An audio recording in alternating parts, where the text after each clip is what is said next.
Oke ya. Jadi sekarang saya mau jelaskan tentang life cycle-nya sebuah project. Apa sih project life cycle itu? Proyek itu punya siklus hidup. Nanti barang yang diproduksi, kalau kita pabrik, itu juga ada siklus hidupnya sebuah produk. Tapi kamu jangan jumbo atau jangan bingung dengan siklus hidupnya produk. Ini siklus hidupnya proyek. Juga jangan bingung sama siklus hidup manusia. Ya. Semua itu punya siklus.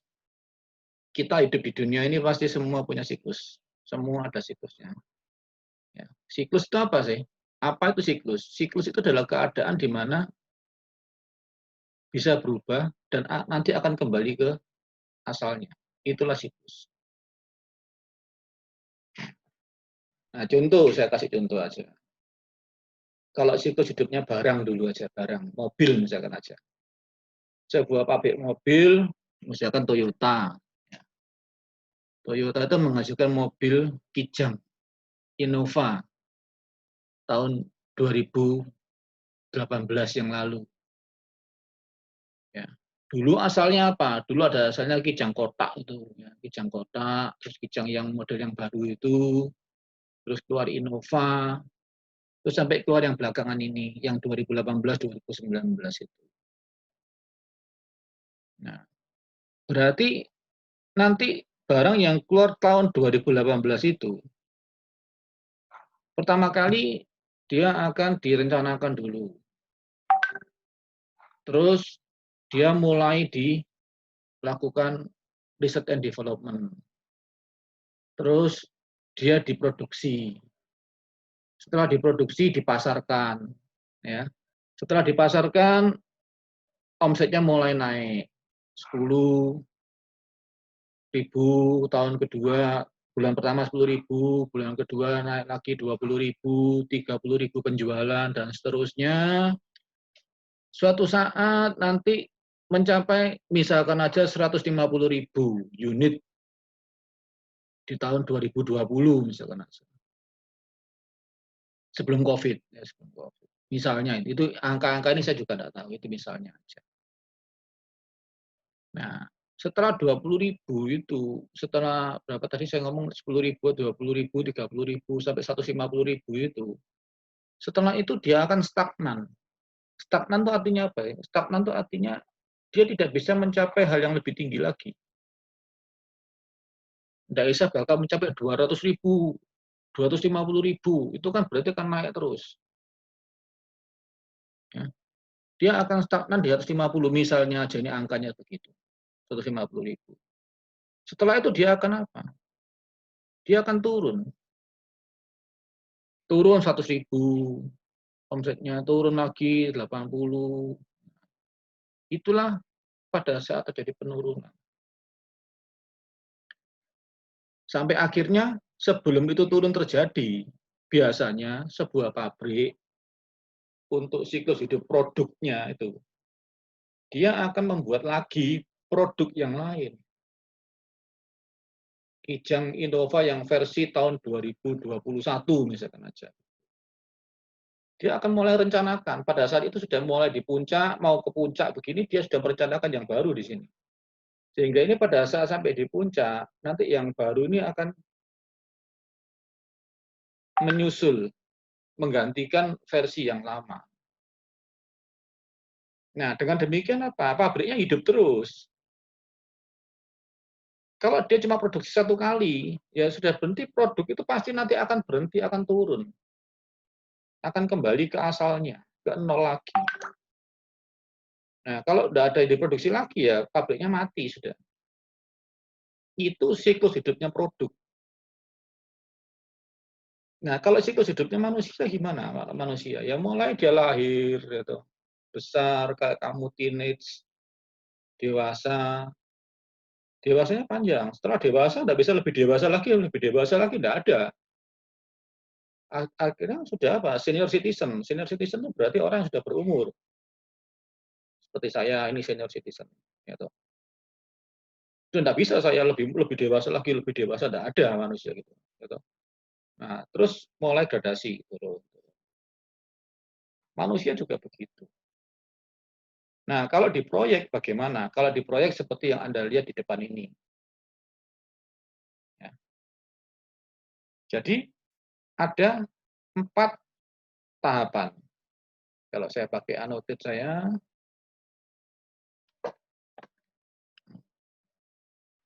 ada 4 tahapan di situ.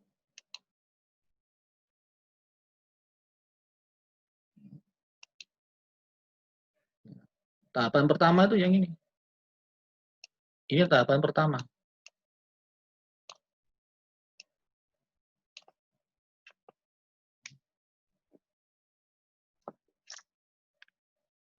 Terus ini tahapan yang kedua. Ini tahapan ketiga. Ini tahapan keempat.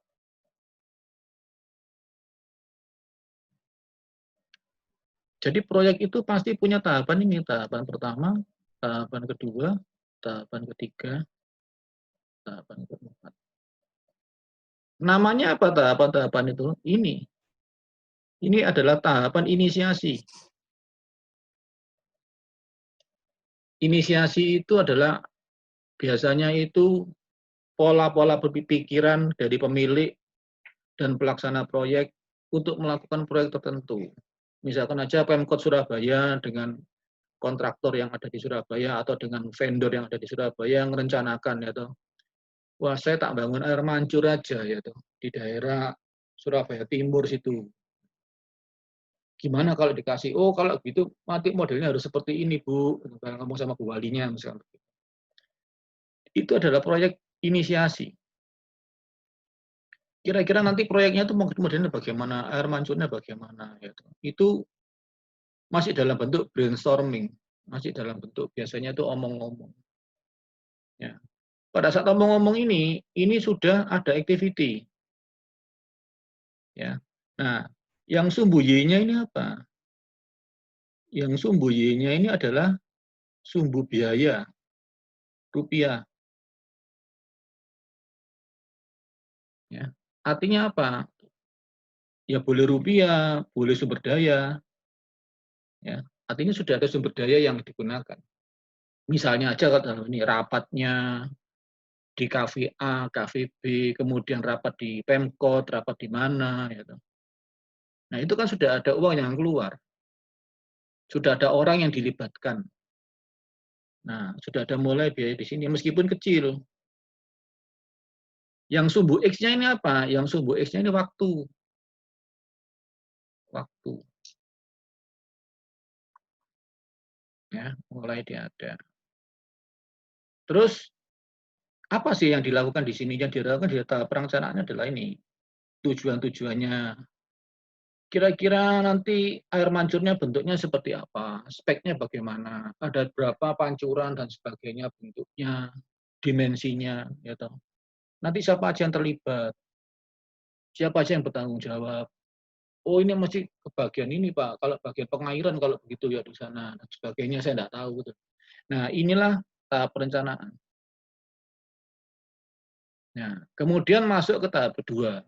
Oke, fix dan sebagainya. Oke ya kira-kira nanti selesainya tahun 2022 misalnya. Nah ini mulai direncanakan. Tahap planning yang kedua itu. Tahap planning itu apa? Ini aktivitinya. Scheduling. Scheduling itu sehubungan dengan waktu. Nanti kamu tak ajari bagaimana membuat network, bukan network namanya, diagram aktivitas per PERT.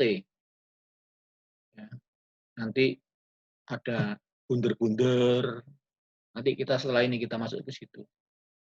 Mulai direncanakan keuangannya, budgetingnya, anggarannya, sumber daya kira-kira dibutuhkan apa aja, risiko-risikonya aja apa aja. Terus orang-orang yang terlibat siapa nanti? Kontraktornya mau siapa? Itu adalah tahap perencanaan. Uangnya sudah mulai nambah lagi. Nah, setelah direncanakan, dibaca dan semuanya ini semua nanti akan digambar, bisa digambarkan ya toh. Nanti ada chartnya, namanya S-curve. Bentuknya seperti huruf S nanti. Ini kan bentuknya seperti huruf S. Ini kan namanya S-curve, jadi bentuknya itu seperti huruf. Nah, seret, naik. Nah,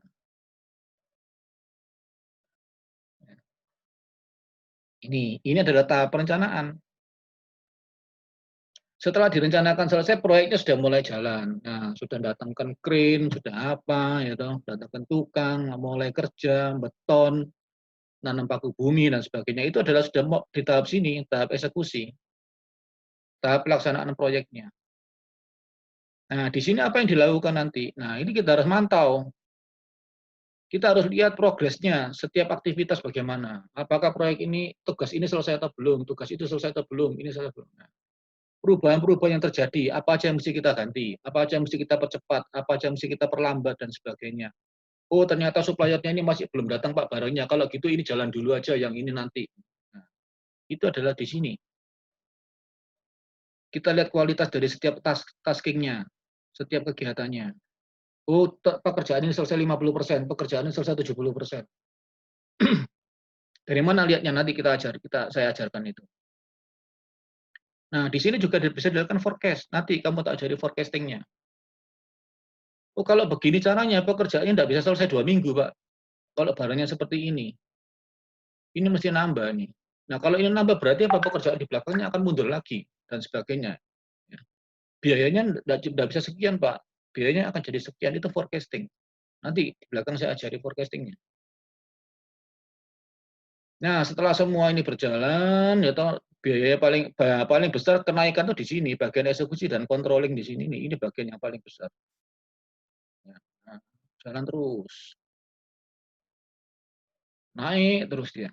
Nah, setelah itu gimana? Selesai, hampir selesai proyeknya, tapi belum selesai. Proyeknya sudah mendekati tahap akhir. Nah, itulah yang kita namakan tahap closing. Nah, ini tahap eksekusi.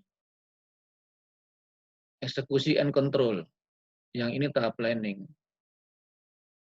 Nah, tahap closing itu apa? Ya ini sudah penyelesaian, jadi sudah mulai bersih-bersih, sudah mulai clean, sudah mulai dihilangin, sudah dikembalikan ke orangnya, ya. Laporan-laporan dibuat, itu tahap closing. Ya, nanti kalau ini mau berjalan, proyeknya mau berjalan, orang-orang yang jaga sini siapa? Ini mesti saya training, ya toh.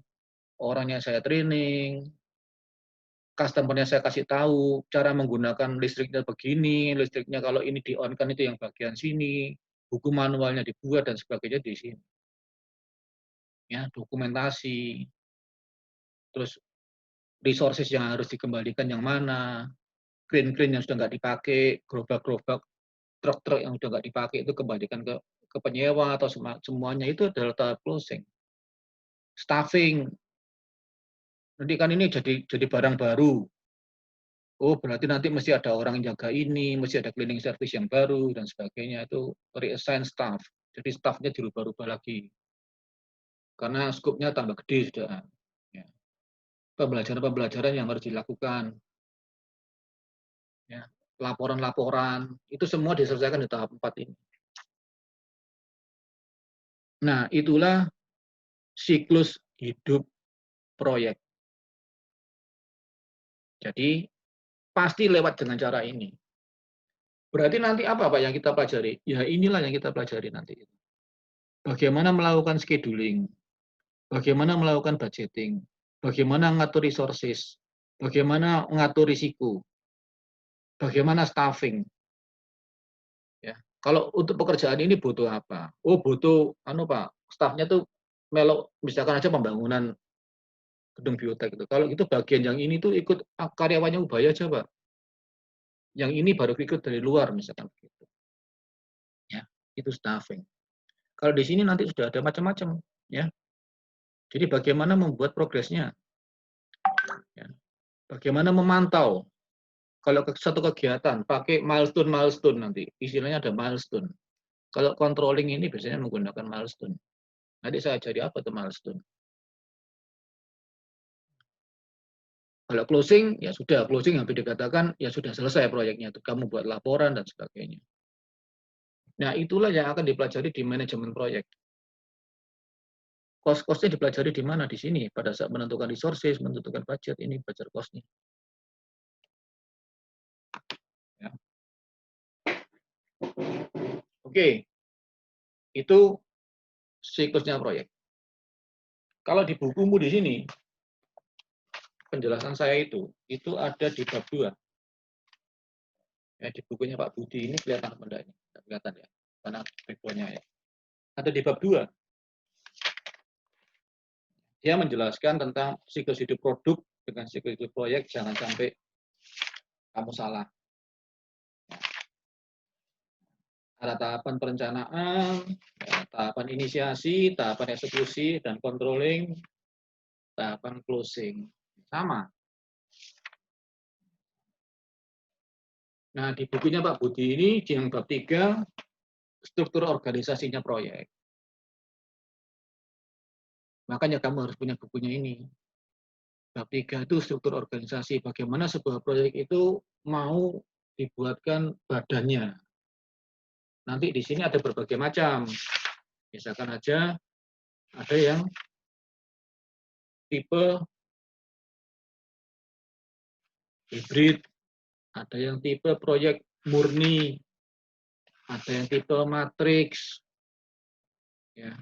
Jadi organisasinya itu matriks, ada organisasinya murni. Nanti itu apa? Nanti setelah ini kita bahas pada saat di bab 3. Oke, itu adalah siklus hidup proyek. Kira-kira sekarang apa yang mau ditanyakan dulu tentang siklus hidup proyek ini sebelum saya clear? Apa? Mic-nya on kan? Ada pertanyaan nggak? Belum, Pak. Masih Ini belum ada sih, Pak. life cycle mesti kayak gini, Pak. Mesti Ya. pasti. Apakah life cycle seperti ini modelnya? Iya. Pasti seperti ini. Artinya biaya itu mulai pada saat awal itu kecil, tambah lama tambah naik, tambah naik, tambah naik, tambah naik, sampai di puncak pada saat eksekusi itu, pada saat pelaksanaan proyek itu paling gede itu. Pada saat kalau proyek mulai nancepkan paku bumi itu sudah mulai besar itu. Uangnya yang keluar sangat besar. Nanti bisa di forecast, nanti itu bisa direncanakan, bisa diprediksi. Nanti proyek saya itu bagaimana? Nanti pada saat eksekusi controlling itu kita bisa lakukan forecastingnya. Setelah itu pada saat itu paling gede, terus akhirnya biaya akan turun. Nah, tapi yang uang yang dikeluarkan berapa? Ya sudah jumlahan daripada itu. Ya. Ini life cycle-nya. SDM yang akan dibutuhkan pada saat pelaksanaan, pada saat planning, pada saat closing itu seperti itu. Ini SDM-nya, sumbu Y-nya sumbu SDM, bukan total biaya ya, bukan total biaya. Kalau total biayanya ya mungkin garisnya malah bukan begini. Kalau total biaya, saya ganti warna ya. Saya ganti warna biru misalkan aja. Nah, kalau total biayanya gimana? Total biayanya enggak gitu. Total biayanya di sini masih sama dengan merah. Tambah lama tambah ke atas. Ini total biaya. Jumlahan daripada yang merah tambah sebelum dan merah sebelumnya. Nah, gini nanti dia. Nah, terus sampai ke atas. Jadi biayanya terus tambah ke atas sampai atas. Nanti itu ada istilah S curve, kurva S ya. Nanti di belakang-belakang. Pada saat kamu eksekusi itu nanti kita belajar itu. Nah, sekarang kalau sudah nggak ada pertanyaan, ini saya stop dulu. Pak, mau nanya, Pak. Apa? Kenapa yang di terakhir itu ada kenaikan biaya lagi, Pak? Ya, kenapa yang terakhir ada? Kenaikan biaya lagi. Yang kecil ini, tak? Iya. Ini biasanya biaya-biaya yang tak terduga. Oh. Jadi, moro-moro harus bayar ini. Dulu nggak di luar rencana, tahu ya? Di luar rencana tiba-tiba ada sesuatu yang, oh ya ternyata harus bayar ya ini. Oh ternyata ini kurang. Gitu. Tahu ya? Iya, Pak. Kan biasanya kalau kamu ikut di kegiatan panitia itu kan ada biaya yang tak terduga yang lain-lain. Kemungkinan duit itu bisa keluar di belakang nanti itu. Ada sumber daya yang lagi yang dipakai di belakang nanti. Yang belum kamu rencanakan waktu. Jadi luput. Oh ternyata uang makanannya gak cukup, Pak. Kemarin itu kita rencanakan 200 orang yang hadir, ternyata yang hadir 250, Pak. Ya. Maka saya ambilkan uang ini. Jadi di belakang tiba-tiba keluar, oh nutup ini ternyata mesti bayar, Pak. Untuk membuat laporan ini masukkan ke ini harus bayar ini, harus bayar itu. Itu bisa terjadi seperti itu. Ya itu cuma gambaran aja. Mau digambar begini juga. Oke ya. Iya, Pak.